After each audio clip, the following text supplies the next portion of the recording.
Hi everyone, this is Wayne Rivers at Performance Construction Advisors, where we build better contractors. This week I want to talk about 4 big reasons for effective leadership in the construction industry. This is written by Brent Gleeson, who's the founder of Accelerate, a consulting firm. He is a best-selling author and a former Navy SEAL. So he writes about construction. The U.S. construction industry is at its most transformative decade in its history. Wow. Fueled by federal infrastructure packages and all this other stuff. At the same time, advances in technology and artificial intelligence are reshaping how projects are designed, managed, and delivered, while the rapid acceleration of clean energy initiatives is fueling unprecedented demand for new infrastructure and retrofitting. Another powerful force is data center development, as we all know. Yet beneath all this headline growth lies a paradox. While opportunity abounds, growth alone does not guarantee long-term success. The companies that thrive will not be those with the largest projects in the pipeline, but those that invest in leadership, talent development, and organizational resilience to sustain performance at scale. In short, success will not hinge on cranes and concrete. It will hinge on people. How many times have you heard us say in these vlogs that construction is a people business? And Brent Gleeson certainly agrees with that, and we wholeheartedly agree. Now, what about this is important to you? Well, are you not facing the same challenges that he writes about? Volume growing, complexity growing, the desire for environmental friendliness growing. All those things are real in construction, all the disruption threatened by AI, etc., etc. He writes that growth exposes cracks. But companies with robust leadership pipelines enjoy 1.5 times the employee retention and 29% higher profitability. So we talk about succession planning all the time. What Brent Gleeson emphasizes is it's not enough to have succession at the chief executive, chief CFO level, the senior project manager level.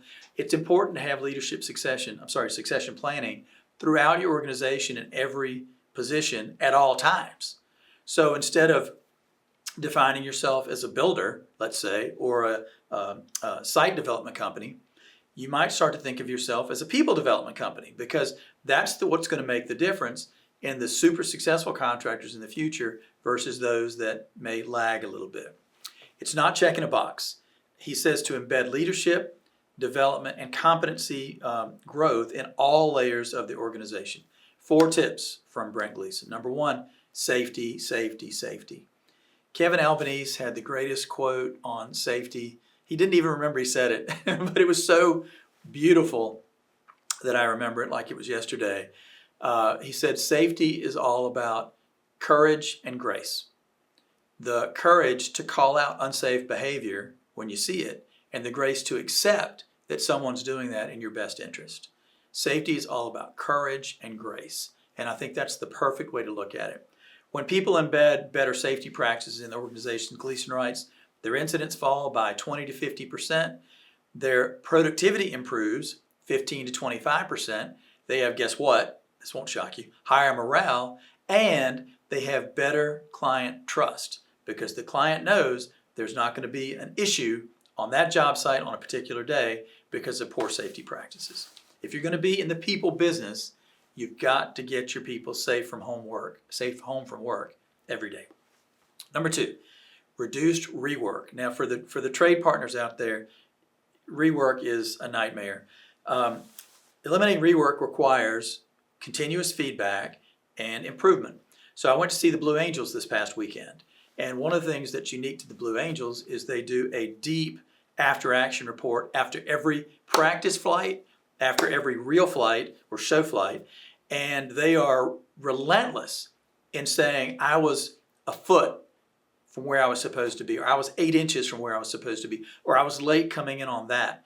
They are relentless. They are giving themselves virtually real-time feedback after every single flight, and they're relentless in finding flaws, difficulties, ways to improve, etc., etc. That's a great example. Now, the military is a little different, I know, from the typical contractor, but it's a great, great practice.